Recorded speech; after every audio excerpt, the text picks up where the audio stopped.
Iran, where Tehran is threatening to restart its nuclear weapons program. That response after new U.S. sanctions were announced. Correspondent Edson has the latest tonight at the State Department for us.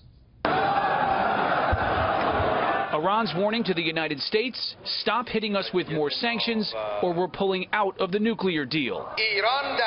Iran will certainly, within a short period, not on a scale of weeks or months, but on a scale of hours and days.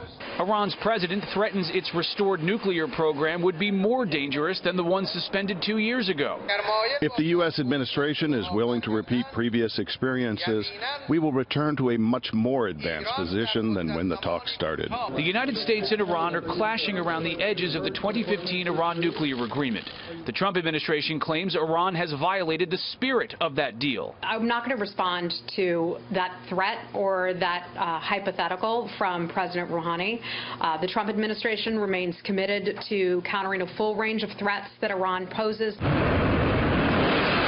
Ballistic missile launches, human rights violations, and support of extremist groups across the Middle East. Iranian activities largely outside the scope of the nuclear agreement.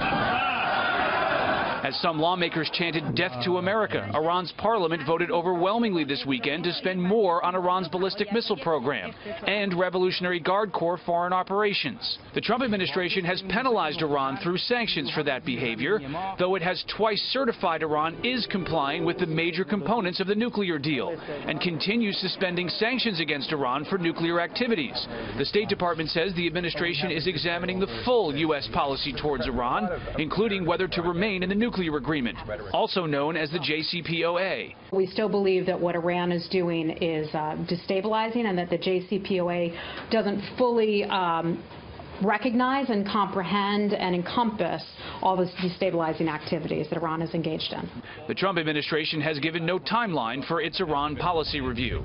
The administration must declare every 90 days whether Iran is complying with the major components of the nuclear agreement. A handful of senior Republican senators urged the State Department last month to reject that certification. The administration's next deadline is in October. Bill? We'll see then. Rich, thanks. Edson tonight reporting at the State Department.